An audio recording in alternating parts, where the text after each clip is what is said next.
everyone, it's Kim from Fleece and Harmony. Welcome to episode 126 of our knitting and crochet, and this time spinning and book review podcast.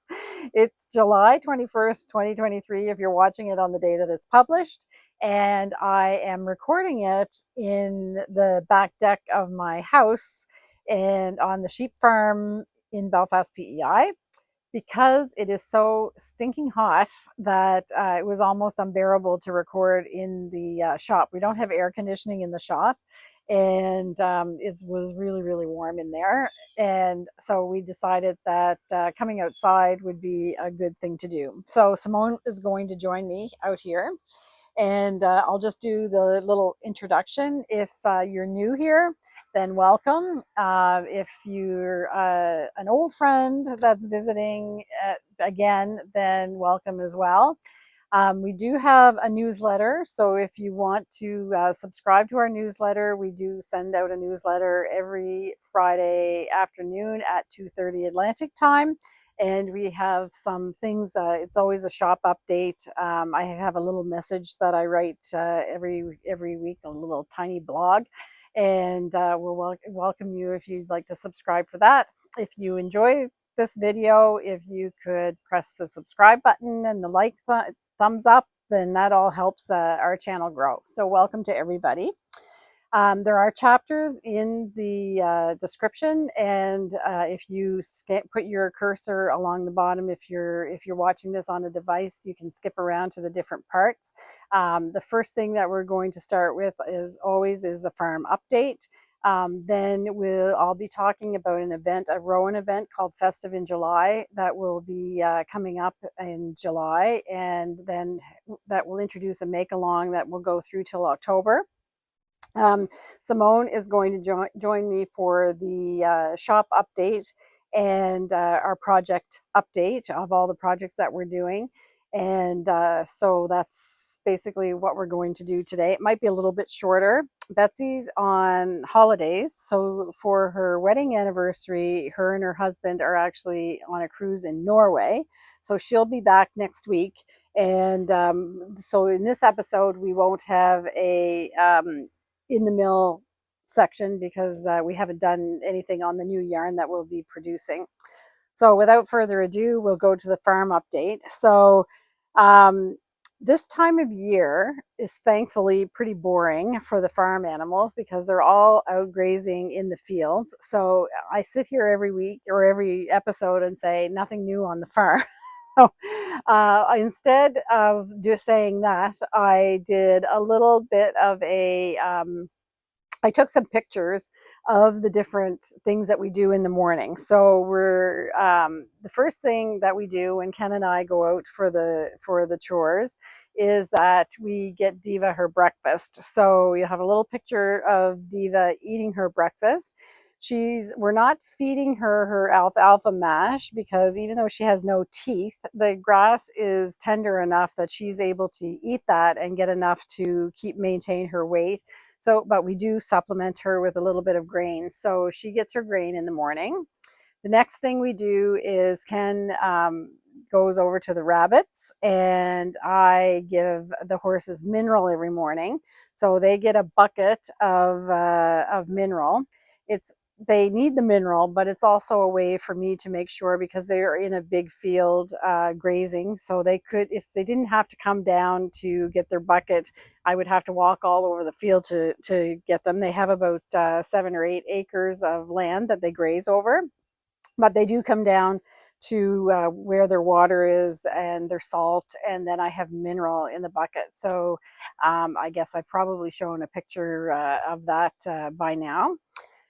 So, and then after that, I come back to the place where we store the animal, the rabbits' hay, and where the rabbits' hutch is built in the back of a building. And I have a little station set up there where I brush rabbits most mornings. So I just have given Philip a little bit of a trim on the morning that I took these pictures that I have here. And but to be honest, it's been really, really warm in the mornings, like first thing in the morning. It's not getting below 22 degrees Celsius or even overnight. And I don't want to handle the rabbits too much, because they do, it kind of, if I'm sweating, then they're warm. And to be honest, their fur just sticks to you like glue when it's wet. So wet, if your skin is even the least bit moist, it just sticks to you.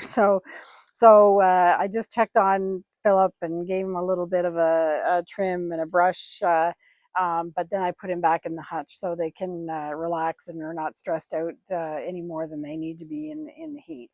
So that's kind of the routine every morning. And pretty basic.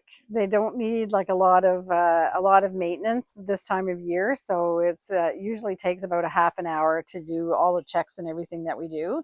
And if we've been out early and the weather is good, not too hot and not raining or anything, then Ken and I usually do some other little chore around the farm.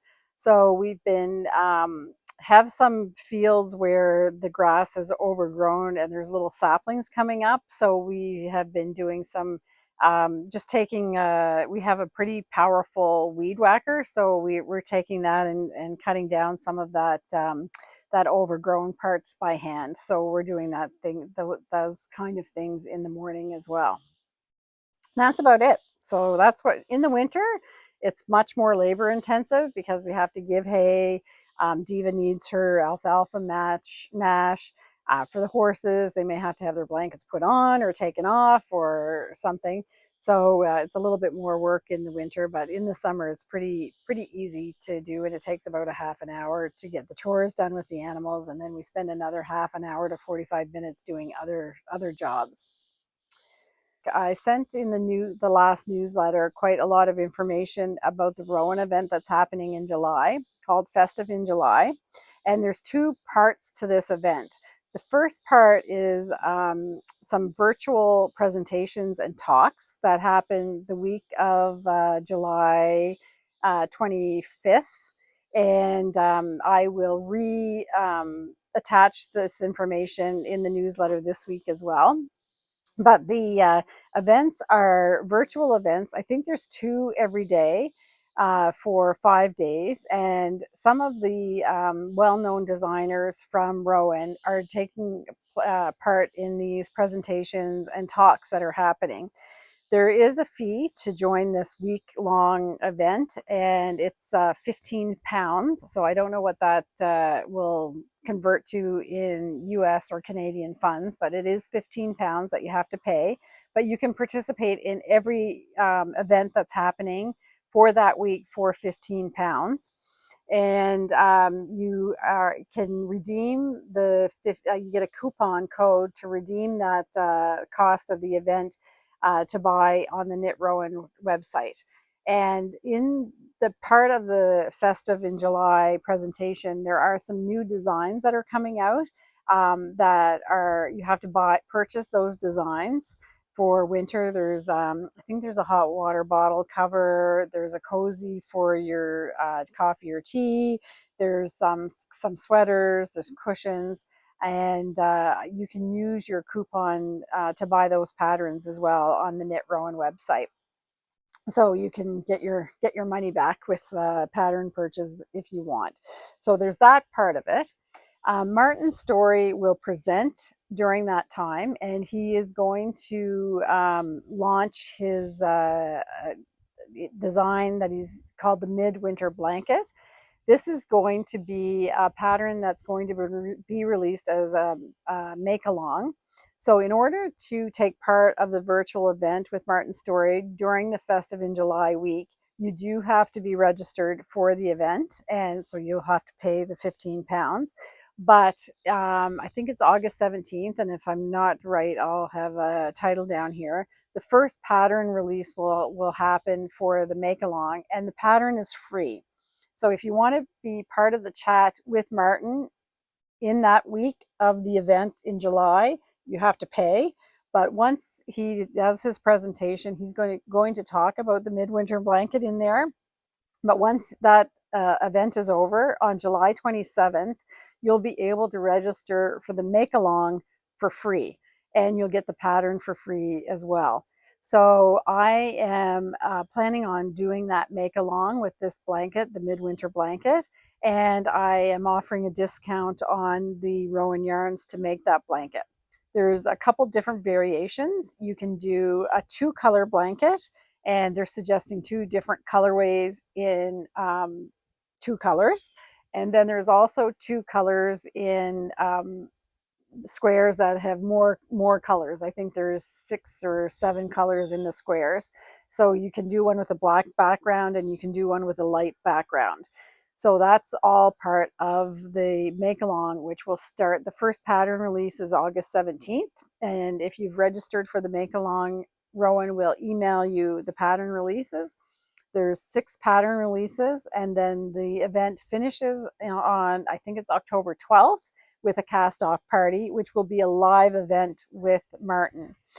So when the pattern's released, Martin will have recorded a little bit of a discussion about the square that you're making that week, and but it is pre-recorded, so it's not an interactive event, but you will get the recording. But the cast off party on October 12th is actually will be a live event where you can all get together and show off your blankets.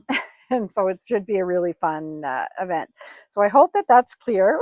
Fly. I hope that's clear for everybody, because it gets a little bit confusing about the 2 different things that are happening. So I hope I've explained that well. So now we'll go to the discussion with Simone. So we'll talk about our projects first. Then right after we talk about our projects, we lead into the shop update, where we talk about a couple new things that are in the shop. And Simone will sit with me for the Fibre Festival part as well, because one of her friends actually is teaching a class at the Prince Edward Island Fibre Festival. So we talk a little bit about English paper piecing, which is the quilting technique that is going to be part of the Fibre Festival, one of the workshops there. So we'll, without any further delay, we'll hop on over with Simone and look at the rest of the podcast. And I'll say goodbye for myself here, and then we'll lead into the harmony part at the end as well with Simone. So we'll see you in 2 weeks. Bye. Hi, Simone. Hi, Kim. This seems quite civilized. Yes. Yes. I don't know if anybody is going to see the mosquitoes the size of helicopters that we've got all the stuff on. That's right. That's right. Yep. So I've already talked about how stinking hot it is in the mill. So here we are out on my back deck of my half wrecked house still. So it seems quite civilized. It is. And we even have a little supervisor today. Yes, Em is watching us through the patio window, but we can't let her out because she'll take off. So, and probably be all over us. Yeah, she'd be into the yarn in a heartbeat. Yes. So all I've done so far is the farm update, and we're just going to, and I did a little bit of the Rowan Festive in July explanation of what's going to happen there. So then we're just going to, we're going to do the shop update together, and we are going to talk about all of the things that we have done. For those that, I've already said this in the update, but for those that are wondering where Betsy is, she's on her honeymoon, or not honeymoon, her anniversary cruise in Norway. Yes. Yes, so we're on our own. All right, so what do we want to talk about first? Our projects? Sure. The agenda says that the shop update is next, but we'll talk about our items while we're doing the things from the shop while we're doing our Sounds good. update. Okay. Yep. All right, so what do you want to show first? Let's dive right in with tune. Okay. Because we both have tune. Yes. Okay, so you go first. All right. So I've made some progress, and I decided not to rip it back and do the picot edging. Okay. So. And somebody suggested you could cut off the bottom and do it, but I don't know. We don't need picot edging that much. No. Because I thought about ripping it back because I really love your picot edging, but it's like, nope, I'm just going to keep on trucking. So I've started doing some of the shaping now. Oh, okay. You're on the shaping. So here I am. Hardly any progress. And I always find that this is funny when people say, I can't knit because of my pet or whatever, but it's actually true. I feel your pain. I have total sympathy because she actually knows the sound of my knitting my project bag. And the minute she's not even in the room, and the minute I get out the balls of yarn, Em is all over me. Yes. And when I say all over me, I mean it. Which wouldn't be so bad if she actually didn't chew on the yarn. So not good. So this is all I've got done, but it is some progress. Yes. And for people, like I seem to have a theme going. Yes. My yes, you match. navy and pink. So for those that haven't seen it, this will have a picot edge that I adapted. So not part of the pattern, and we don't have our producer with us because we're out here in the back. He had to do something in the mill, so he left us unsupervised. Yes, he left us unsupervised. So I hope you can see it when I do the editing. If you can't see it, then I'll add a picture. And we're both knitting in Summer Light 4-ply. Yes. And your colors are Pickle and Anchor Gray. Anchor Gray. Yeah. Yes. And mine is Navy Ink and Blossom. So a really, really soft pink with navy. Yeah. And so how do you find your yarn quantity so far? So far, so good. Is that the first 2 balls? Yeah.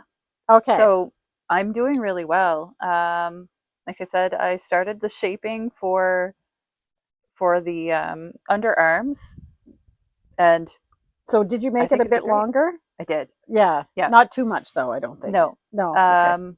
I think it called for 27 centimeters and I went 30. Oh, okay. So not too much. Not a huge amount, no. So I'm a little bit worried. So this is my first 2 balls as well. Right. But I'm surprised at how much the extra bottom part took. So it's only, I don't know what, 10 or 11 rows on the bottom.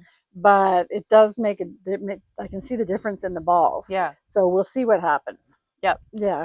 So, and mine is a tighter gauge. It is. So I have a little bit more knitting to do too. So I may need another ball, but I don't know. We'll see. We'll see what happens. So not too much to show exciting, except you did manage to do the arm shaping. Yeah, so I started the arm shaping and I really love the fabric. Yeah, so yours is looser, drapier. Mine is more dense. Yep. So we're gonna see how it turns out in the end. So, and we're really sorry if we're squinting, but it's quite even though we're in the shade, it is quite bright out here. Yes. So anyway, and I shouldn't say anything, but we haven't had to swat any. We've got like these ferocious mosquitoes around here that I think they're, what are they? Do you know anything about their salt marsh? I don't know anything about them. Okay, they're other than they're pests. Yes, they're a new species apparently that's been moving north, and so they're like they come out of the salt marshes, but there's no salt marshes close by here. So I think they're just spreading everywhere anyway. So if you see us doing that, that's why. Okay, so so this is the tune. So we're just going to continue doing progress with that. Yes. And then I'll just show my Treit. It says I did get a swatch done. So Treit is my Kate Davies project that I started, inspired by Simone's version that she had on a few podcasts ago.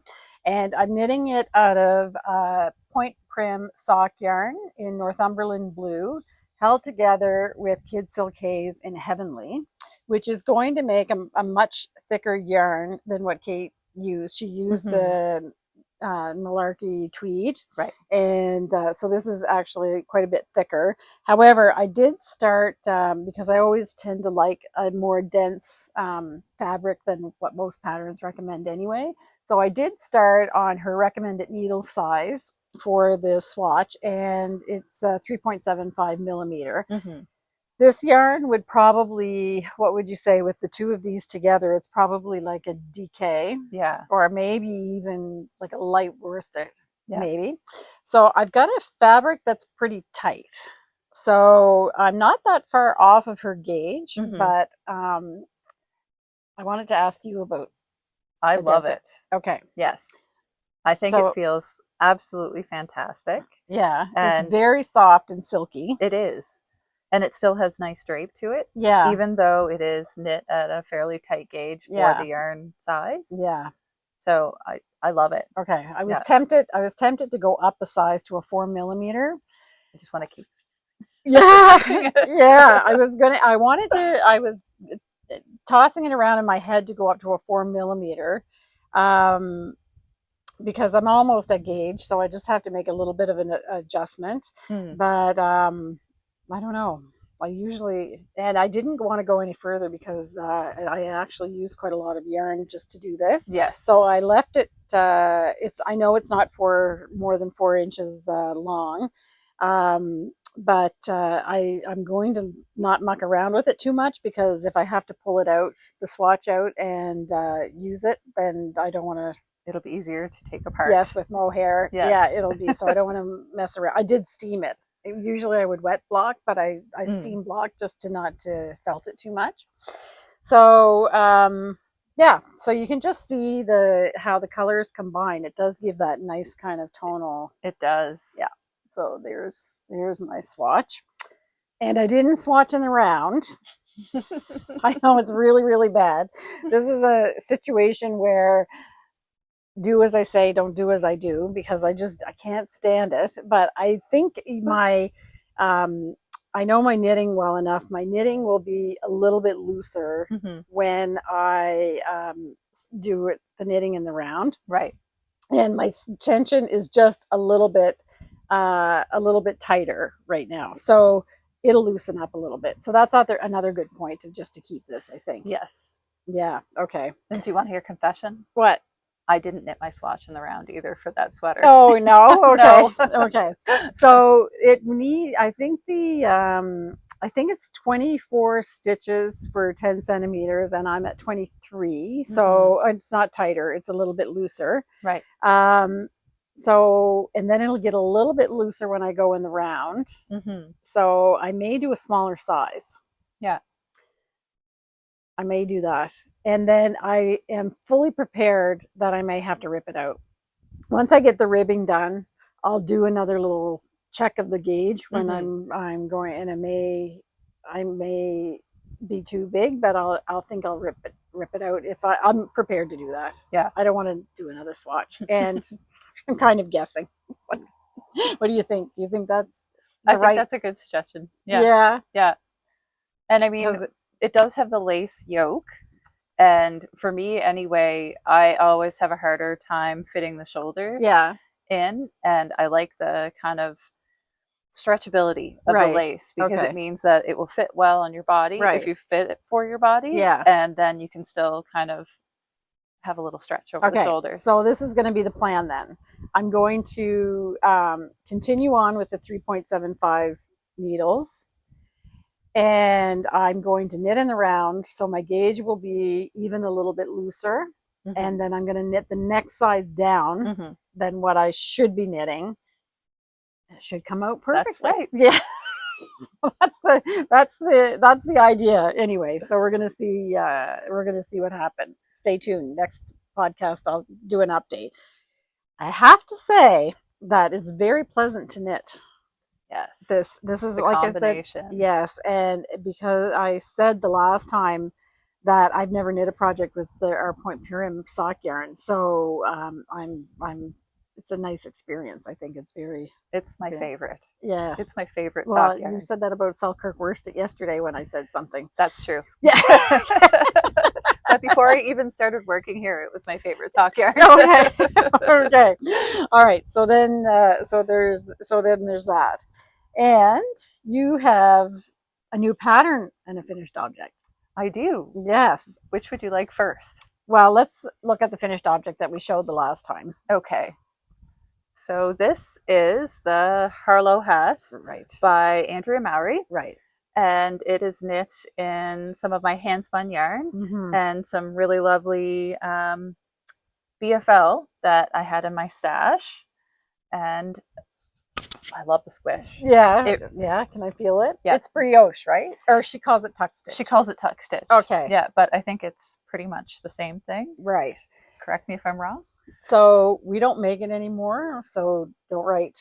Don't write to me, but I just remembered last time we were talking, I said it looked like gloaming, but it's not gloaming. It's fire in the blue. You remember that? Yes. Yes. So that is what it kind of reminds me of. Definitely. It was a color that we had that's almost impossible to get right because this blue and green and yellow combination has a tendency to go brown. Yeah. And so it's really hard to get these colors. So maybe doing spinning. I'm sure you did a fractal spin. I did. Okay. You called it. Yeah. But it's lovely. So the Harlow Hat by Andrea Mowry. Yeah. Made from Simone's hand spun. And it's tuck stitch, or is it modified brioche, or would you just say it's brioche? I would just say it's brioche. Okay. Yeah. All right. But we're not going to argue with Andrea Mowry. She wants to call it tuck stitch. We'll say tuck stitch. So that's good. So we're all over the place already. Yeah. So since you showed your hand spun, we should probably do an update on the Tour de Fleece. Yes. So I got over here and completely forgot my spinning, which I'm still spinning every day. And full disclosure, I did miss one day. Yeah. But my commitment was to spin for half an hour at the end of every day. And I missed one day, so I spun for an hour. Yeah. The next day. There you go. Yeah. So you have yours with you. I do. Okay. Now let's see. I have 2 spinning projects. So let's see. Ready for Sparkle Fest? Yes. So I made a little bit more progress on my, oh yeah, see, look at the sparkle. Yeah. It's probably hard for people to see it, but I think I did a close-up picture, and I'll do another one. And I have close-up of the, it's notoriously hard to photograph sparkle. Right. You either get the sparkle or you get kind of a glare. Yes. So yeah, it's one of those tough things, but I'm having a lot of fun. I'm almost through. I've got a tiny little amount left. So how much will you have when you all that I have finish? left. How many? What weight did you have? I think it was 35 grams total. So it's not a huge amount. Okay. It just takes me some time because it is a fairly slow process spinning on the support spindle. Right. But I really enjoy it because it's easy to pick up and put down. Right. So it's very convenient. I just sit up beside my chair, and whenever I feel like spinning, I do a little bit, and then I just put it down. Okay. And do you want to show what you're using to your? We did a demo of the support spindle, a support spindle demo in the last episode. Right. So if you want to see her actually doing that, then you can go back to the episode 125 and take a look at that. And there's her little grandmother's china cup that she's using. And we had ordered support spindles from Fox Mountain, but he didn't have any left. But he wrote to me yesterday and said that he might have them sooner than he expected. Ooh. So you'll just have to stay tuned. If you subscribe to the newsletter, you're going to know first if we get some Fox Mountain support spindles in. You're not using one of his, but not right now, but I do have one of his, and I really love it. Yeah, well, everything he makes is great. Yeah, like, let's face it. It's and whenever you get in the pretty little cups, I'm probably gonna have to get one. The too. lap, like he calls it a lap bowl, I think. So we will get those, and I'll put it in the newsletter when we have them. Yeah. Okay.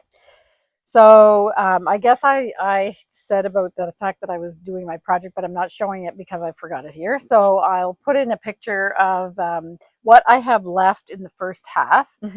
So I'm really, really slow. I kind of got some teasing by Troy from the Belfast Mini Mills a lot last time we were at midnight because he said, "Oh, is that your second bundle?" And I said, "No, Troy, it's the first one." So I'm not in a rush. The whole thing for me is about the meditation value, like we talked about ad nauseum in the last podcast. But so I'm not in a big rush. So I do have just a little handful left of the first half, the first bobbin, and then I'll start on the second bobbin, which is the second stage of the fractal. That's right. Yeah. So half and half spun tip to tip. Yeah. Okay. So that's what I'll hopefully be able to show. I hope I get it finished before Tour de Fleece ends, but I'm not sure. It's kind of slow. And to be honest, it's not there were some days that it wasn't necessarily that pleasant. That is true. Pretty sticky. Yes. Yes. Yes. Okay. So now the last thing that you have is a new pattern. It is. Okay. Yes. So let's see what that is like. Right. Beautiful. So this is another cowl because I can't get enough of them, and it's a quick knit, and it doesn't heat up your lap too much. Right. And it's still wool because, you know, we really love wool here. Yes, yes. We can't get away with it, and we don't mind that we're not getting away from it. So I can't help but notice that it has kind of the celestial bodies theme. It does. And I thought maybe you were inspired by the fairy advent calendars from Firefly Knits, but that's not the case. No, I actually had this percolating on the back burner for a while. Right. And Betsy was teasing me about my color choices because I'm pretty predictable. Like you'll see whenever we do another little segment just how predictable I am with my color choices. Right. Anyway, I had this on the back burner, and I was just kind of toying with the idea. I'd knit a sample and some scraps at home, and Betsy hung up some yarn in the window, and I looked at it, and it was like, those are the colors that I need for this. Okay. So I think she put Amethyst Brooch and Take the Fairy. Right. But I decided that I wanted a little bit more color variation, so I went with the Blue Poppy instead for the light blue color. Right. And I'm really happy with it. So this is knit in our Selkirk worsted, Amethyst Brooch, and Blue Poppy. Right. And we're calling it Lanfear after a character in the Wheel of Time books. Okay. Yep. So what are the what's it about, the Wheel of Time? It's a fantasy series. Oh, okay. Yeah. Okay. And there's lots of books apparently. There's 14. Oh, okay. Yes. Okay. So it's a big series, and most of the books are 800 pages and up. Oh dear. Okay. So who's the author of that? Robert Jordan. Okay. And then Brandon Sanderson finished the last 2 books. Oh, okay. Because Robert Jordan actually passed away before he finished the series. Oh, okay. And he had such extensive notes that they were able to have another author come in, one that is, you know, renowned in his own right for fantasy, to come in and finish the books. Oh, cool. And is it reliable? Like, is it good, the last 2? Because that doesn't always work. I'm just reading the last book for the first time because even though this is an older series and I've read the books many times, I couldn't bring myself to read the last book because then it would be over. Oh, okay. So you enjoyed it then? Yeah, I really like it a lot. Okay. Yeah. So Lanfear is one of the characters in the book, and she's kind of mysterious, and she's one of the bad guys. Oh, okay. Yeah. And her symbol, because all the chapters have a little symbol that kind of give you a clue as to what is going to go on in the chapter. Her symbol is a crescent moon and stars. Okay. So hence the crescent moon and stars. All right. Yeah. Good. So Lanfear, you've released it today. Yes, on the 21st. Yes, on the 21st of July. Yes. And they can purchase it on Ravelry. Yes. Yes. And I also have a coupon code for anybody. A coupon code too. That might be interested. Okay, great. So on Ravelry, it's 20% off with the coupon code Moon Hunter. All one word. Oh, okay. Yeah. Small letters. Yes. Okay. Yeah. All right. So Moon Hunter on Ravelry. Yep. July 21st. Is there a cutoff? Yes. The cutoff date is in 2 weeks' time on a Thursday. I'll have to double check whatever the date is. We'll put it up as a title under here. Yeah. Okay. It's really, really nice. It has some good squish. I just have to make one kind of a comment about the Blue Poppy though. It is a little bit when you have a yarn dyer, they kind of get a little bit of a style. So this Blue Poppy was developed when we very first opened the store, and it had a much more turquoisey color, And then Greener Shades, where we buy our dyes, changed their blue that we used in it. So the color went through kind of a transformation. Then Jennifer Hicks was doing the dyeing, and her color, the way she combined the colors was a little bit different again. So it kind of morphed into another color.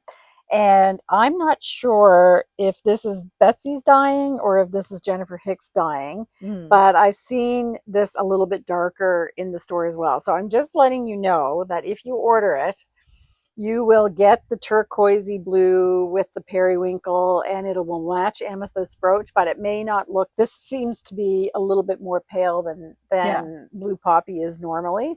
So you might get it a little bit darker, but you'll still have the same contrast because the color is completely different from amethyst brooch. But I just want to let you know, if you order it, expect that you may get this. Or you may get something that's just slightly different. Same tones, but might be a bit darker as a depth of shade. And if you were concerned, you could always use Atlantic Sky or take the Fairy as a solid color. Oh no, it'll be fine. It'll still be in whatever incarnation it is. It'll still be fine with amethyst brooch. If you didn't want purple though, A Night Without Stars would be good with it as well. Yeah. Okay, great. All right, lovely. So I think that's going to be another hit. I hope so. Yes. Okay. So now we're going to do the shop update, and Simone is going to sit with me for this as well, because we have a couple little things that we were just chatting about. So we were talking about color choices and everything. So Simone has already, first of all, we've been motivated by the amount of heat and humidity that we have. So we were talking about, we did talk about a cowl, but we were like, okay, what wool are we going to talk about? And Simone suggested that we talk about Eldon lace, because it's kind of, we don't have a lot of colors in Eldon lace, but what we do have, they're fabulous, beautiful, and they make really good combinations. So, and you have done a couple projects with Eldon lace, right? I have, yeah. So what projects have you done with that? There was a Gudrun Johnson shawl that I did, and I used 3 different colors. I can't remember the name of the shawl. It had some bird's eye lace in it, if I recall correctly. Can you get the name for me, and I'll put it in the title? Okay, so we'll show that. And that was done, I think she just had it in 1 color, but I did it in 3 because why not? Okay. And it was Vineyard, Pearl, and Slate. Okay. And I was really happy with it. Right. Okay. So we'll get the name of that.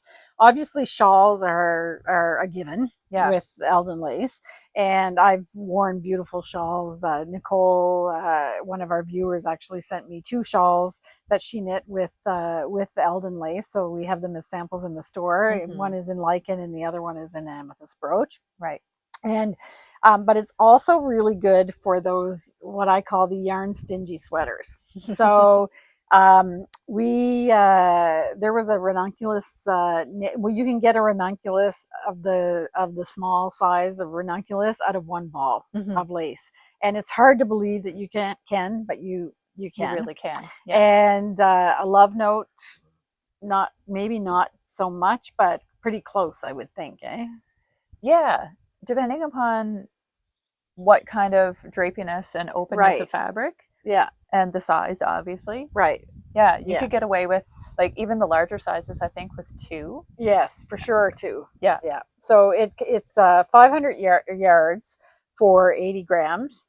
And those open, like I said, needle or yarn stingy sweaters are really nice in it. It makes a beautiful. So we started talking about color combinations. So Simone's already alluded to the fact that she picked out her favorites while we were talking about it. So we're going to just give you a minute to guess what color might be the first one that she chose. And guess Kim's too, because you were predictable as well. I know. I tried to mix it up a little bit, but you just can't help yourself. If you like then I stole one that you had picked too for my pile. So. Yeah, so there's some cover or overlap. Yeah, exactly. So go ahead with your pick. Okay, so I picked 4 very predictable colors. Yes. So the first off is cranberry scones. Right. And this is the one that I stole from Kim's pile. Yes, because I had picked it. I saw it's a really nice. Do you know how this color came about? No.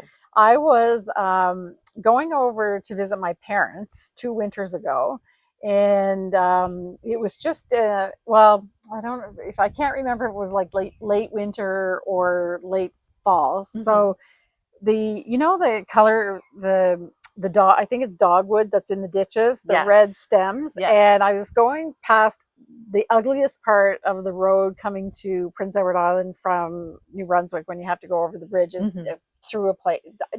I'm sorry if you live in Aulac, but when it's not Aulac, but it's the road between Aulac and the ferry where it's all like swampy. It's not really very beautiful. So there are some nice spots, but it's not really very beautiful. But I came over a little hill and there was a hayfield that had turned golden, like this golden color, and that just was right behind a big clump of those dogwood bushes. And that's what inspired that color. That is cool. And you can see it. Yes. When you can see it in there. 1000%. Yes. Yeah. But in the end, when we said, what are we going to call it? Dogwood in the ditch? Or hayfield, brown hayfield? Like, what are we going to call it? So we actually, since it's easy to come up with food names, because we all love to eat. And so then we came up with cranberry scones. Yep, apropos. Yes. So, but it's not wasn't cranberry scones that because Betsy was bringing cranberry scones into the shop. They're so good too. Yes, they're delicious. Yes. So anyway, it worked. It's the same. Yes. It is the same color, golden brown on the top, and beautiful cranberries inside. But it was actually the dogwood in the ditch with the hayfield. Now I'm hungry. Yeah. And it goes perfectly with. Oh yes.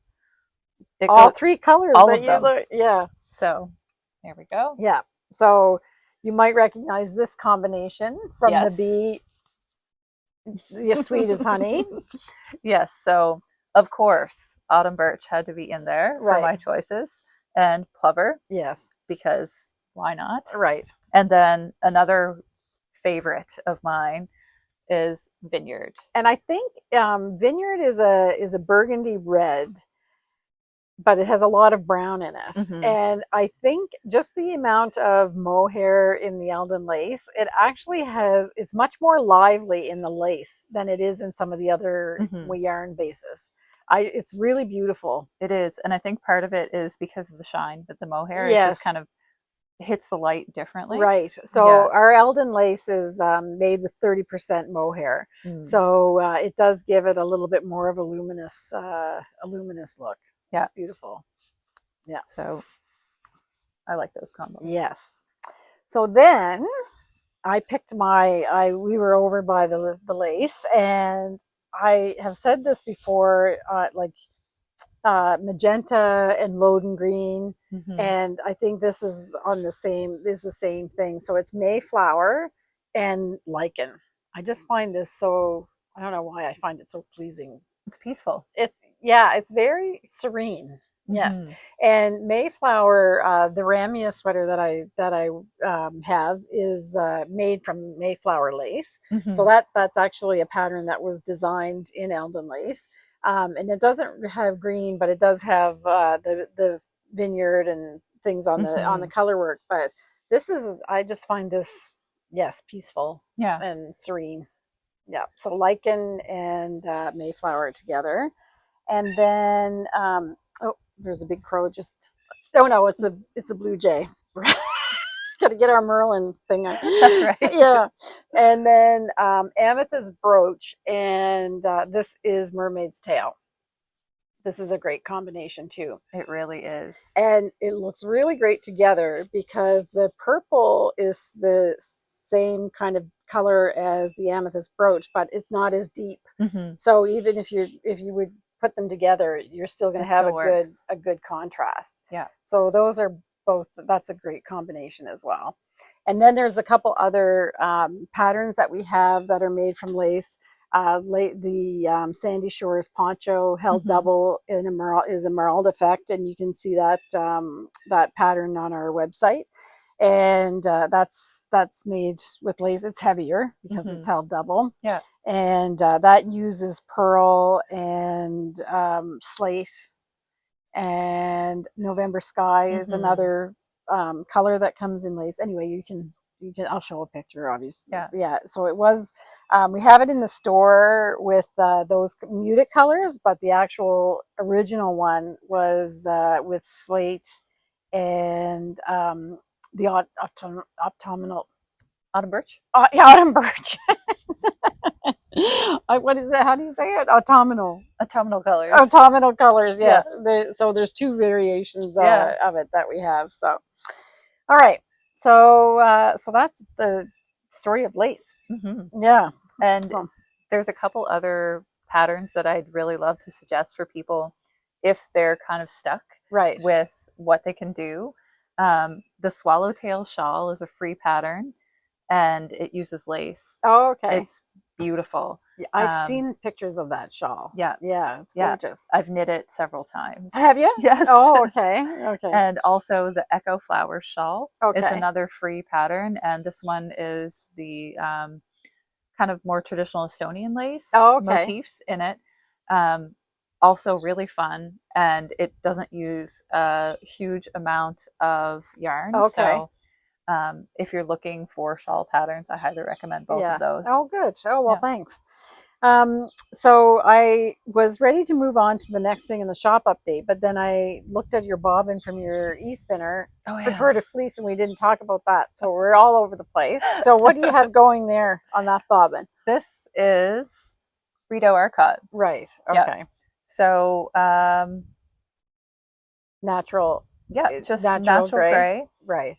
I'll hold it up here. So that must have been blended with black, because I don't think you get many gray Rideau Arcots. They do throw black lambs every now and then, but it's pretty much white. Yeah. Like so Rideau Arcot is actually the and this comes from Long Way Homestead, right? It did, yes. So Rideau Arcot is the same breed that most of the farmers that are raising sheep on the island in any kind of quantities are using that breed. And it's a Canadian developed breed. We've talked about it before in different episodes. And it is that's mostly the fiber that we use in our wool that we have, that we make in the mill. Yeah. So I'm just spinning it as a 2-ply, and we'll see what it's a pour ply back test, but it's going to be, I'd say sport weight. Yeah. Sport weight. So I'm interested because we've had different batches of Rideau Arcot from different farms, and they have a different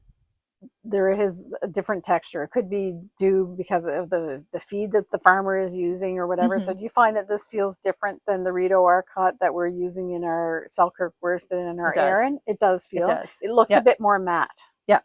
Is it? Yeah. Okay. Definitely. Yeah, you can see.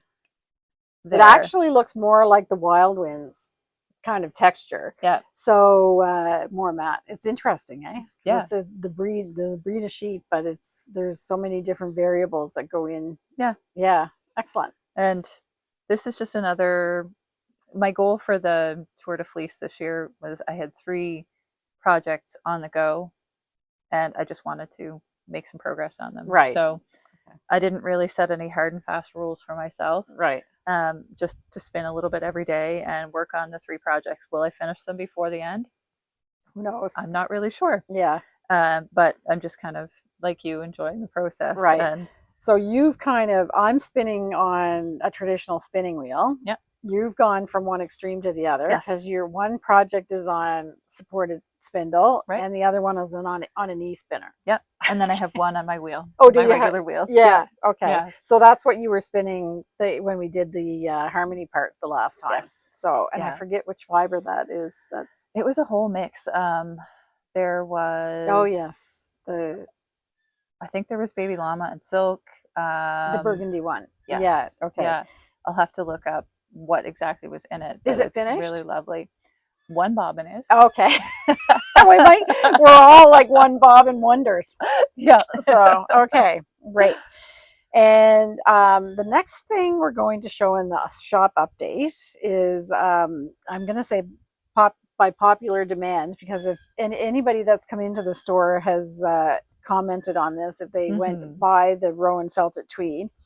And it is, I talked about it in the last newsletter, but we have the kits to make this Christmas ornament. So I'll show a close-up picture.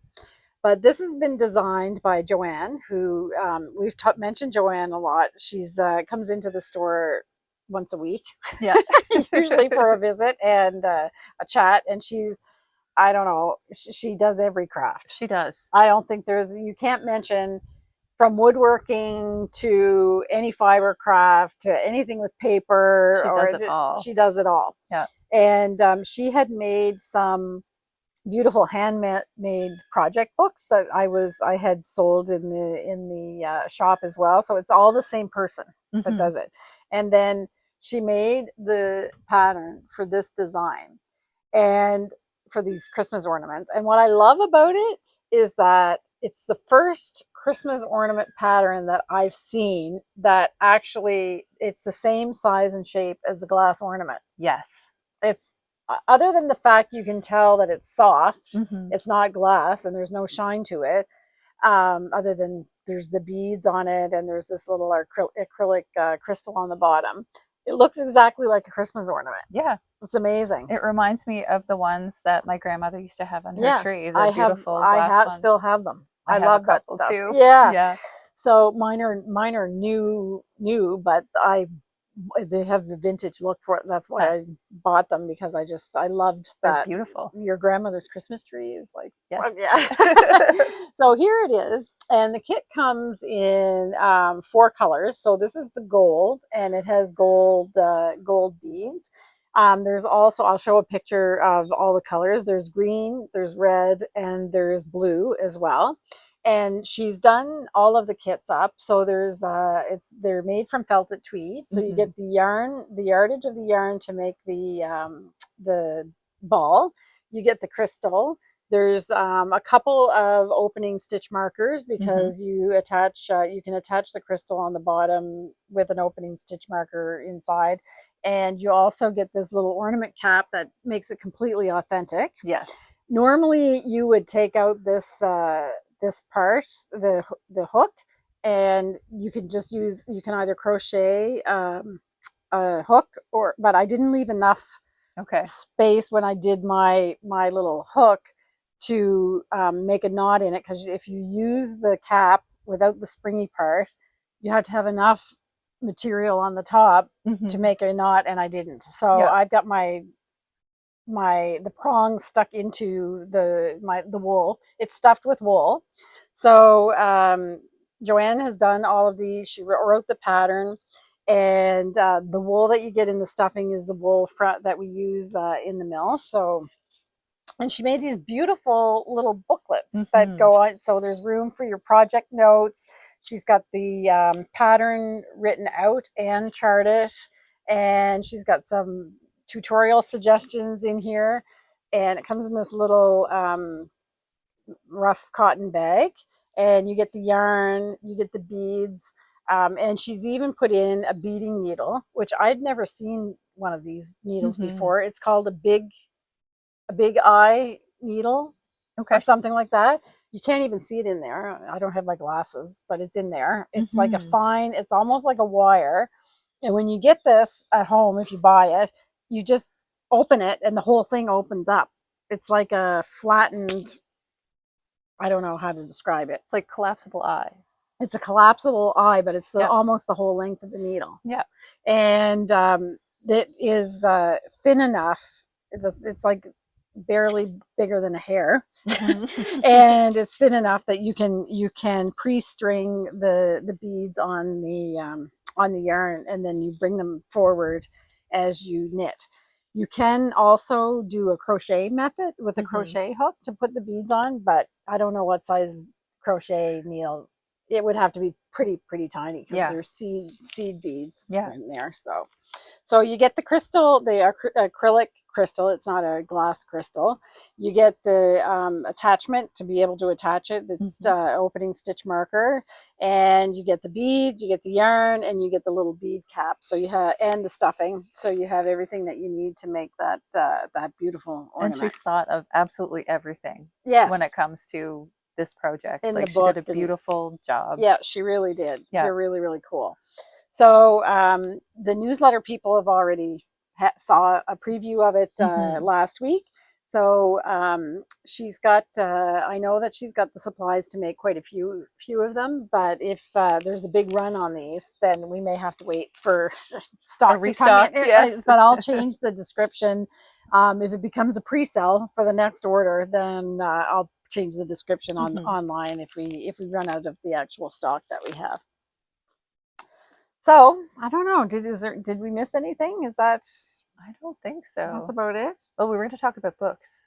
Yeah, we kind of did a little bit. Yeah. So Simone is a voracious reader, and I've kind of got into reading. So I'm starting the Ken Follett series. So, and it's the one. What is it? Pillars of the Earth. Pillars of the Earth. Yes. So, and that's the first one, right? It is. I bought those books literally 20 years ago. Okay. And never opened them. So I thought it was a little bit, I had an impression that it was fantasy, but it's not. No. Yeah. So now Simone and I were discussing it, and I think I'm more motivated to read it now. Yeah. It gets into historic fiction, and you really love that genre. Yes, so I think you'll really enjoy these books. Yeah. So we'll keep you, we don't really do book reviews on this podcast, but we'll keep you up to date, because lately I've been reading quite a lot. Yeah. So I've decided that I don't turn on my phone past a certain time in the evening, so that now I'm reading. Yeah. Which I feel is a smart thing to do.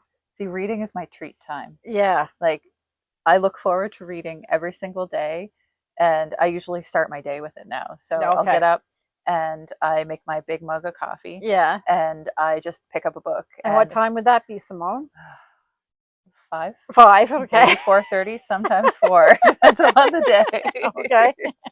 But yeah, I start with reading and coffee and usually the cats. Yes. And I have 3 books going at any given time. Oh, do you? Oh, yeah. See, I don't have the bandwidth to keep 3 books straight. Although I do, I am, people that have watched the podcast for a long time know that I'm really interested in history, and things around the world wars and things like that are interesting to me as well. Yeah. So I've talked about her before, but we have an author here on the island, Catherine Dewar, who has written 3 books now about nurses during the war years. Have you heard of her books? No. Okay. But I'll have to check her out. Yeah, so I'll lend you them, because I have all of her books. So there's the nurses from PEI that went in World War One. So she does like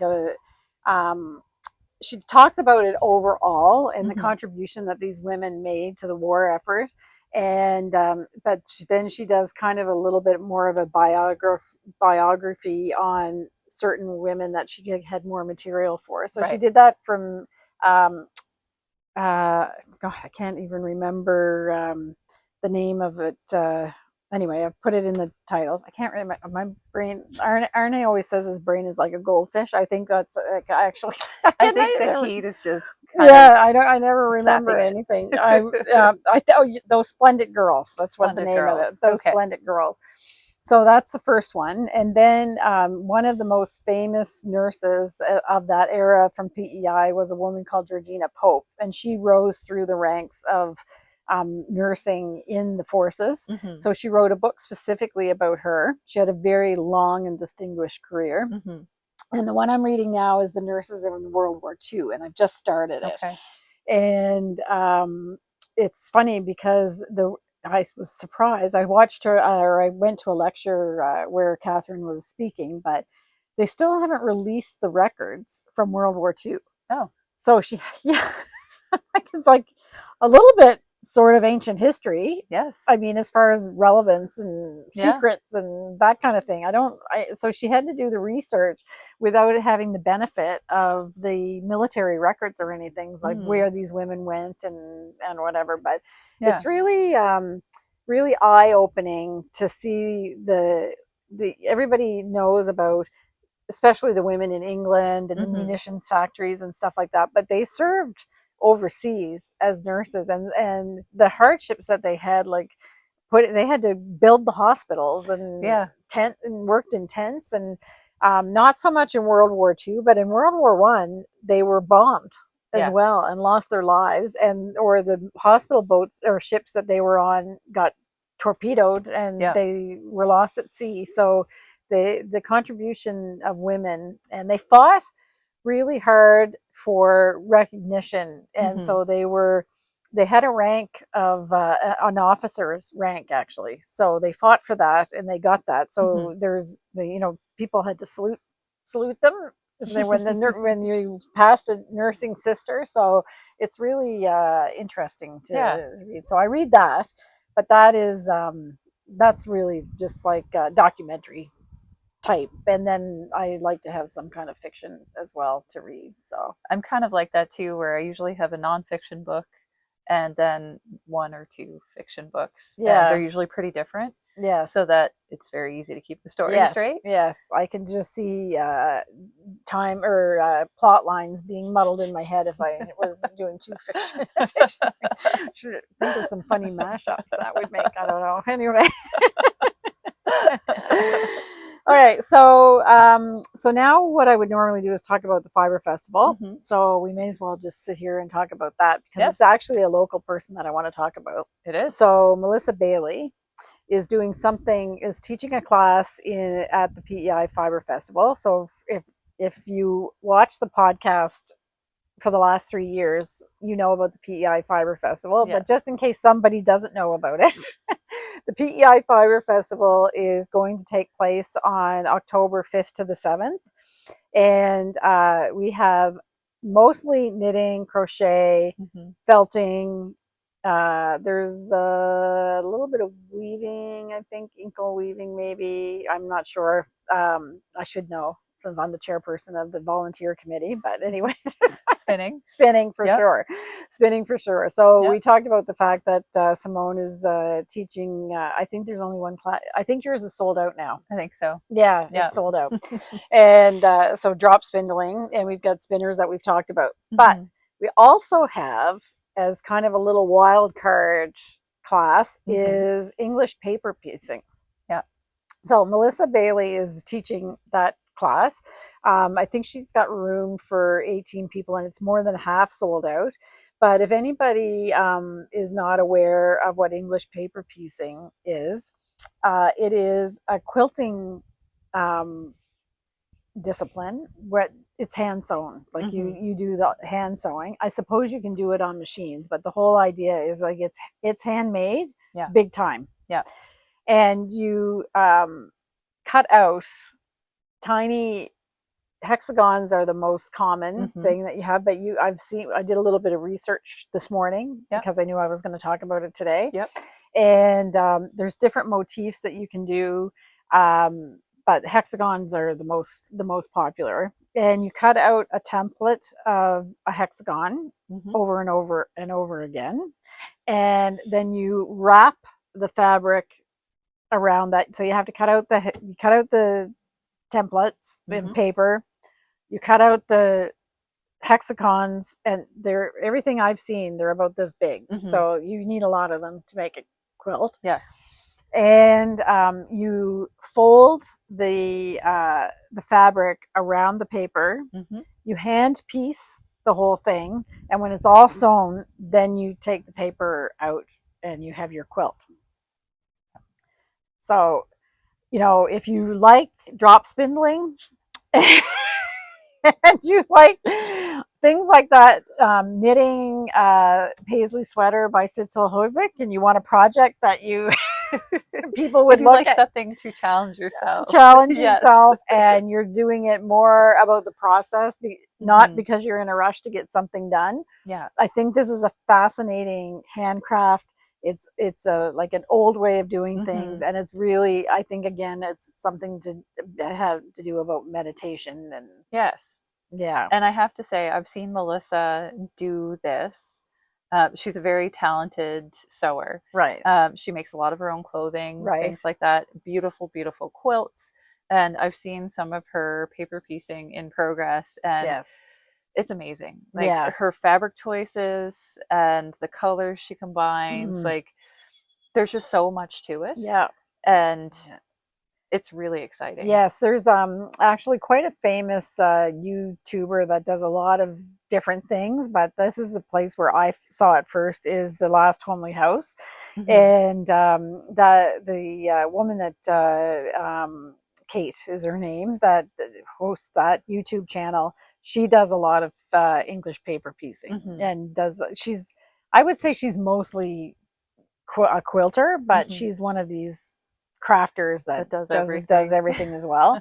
And I saw it there first, and then I didn't realize that we had somebody that does that right next door. And Simone knows her, and so we have her. We invited her, actually, if she wanted to do a class at the Fibre Festival. So that class is going to be available, and I think there's 7 or 8 spots left. So if you're interested to try something different, and it seems that, if you're kind of into handcrafts, you kind of do all the things, or dabble in all the things anyway. So if somebody wants to, or maybe there's some quilters, mainly quilters, that watch knitting podcasts as well. So, and you're coming to the Fibre Festival, this is a class that you should check out.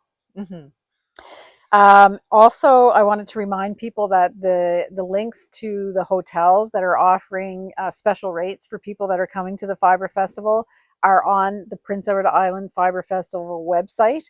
And the rooms are booking up now pretty quickly. So if you think that you're coming to the Fibre Festival, you might want to check out the rates on those links there on the website for your room, if you're interested. So we're going to go to the harmony part. We'll say goodbye, and I will end this like I usually do, wishing you all a great 2 weeks and having joy in your crafting. And we're going to go to the harmony part, which is just going to be a few minutes with some music. And it's a bit of an unusual one this time, because we're actually, Ken actually recorded all the potato fields on Prince Edward Island are in bloom.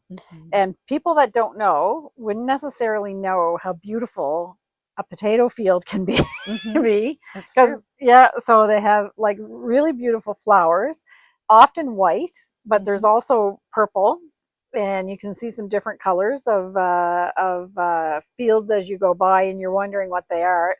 If they've got big leaves and the mounds are big, they're potato fields. So we're going to make the potato field a harmony part. So I think it's a potato field.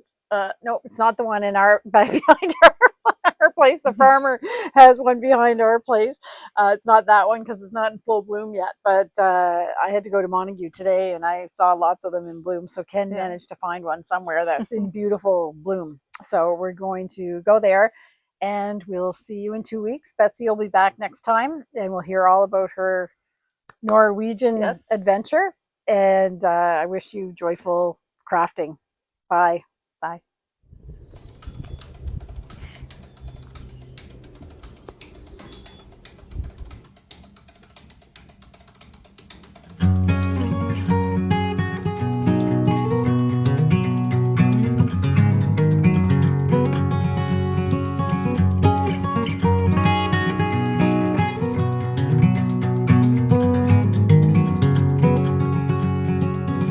Slept all night on a big white ship. Seagulls were dancing all around. I woke up with a sunrise on the sea.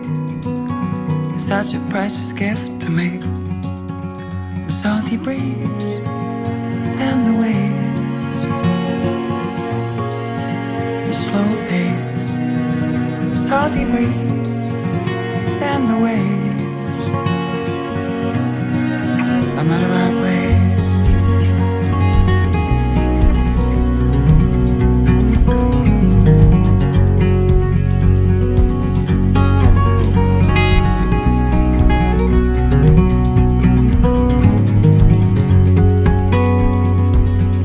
Yesterday we followed the road of the moon. We drove all day towards the coast. It remembered me, the beauty of this life. Such a feeling to be alive. The salty breeze in my lungs, and back to where I'm from. The salty breeze in my lungs. On and on and on and on.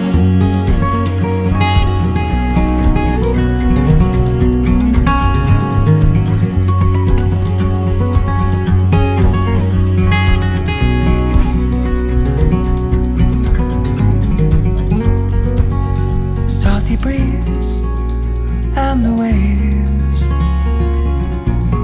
the slower pace, the salty breeze and the waves.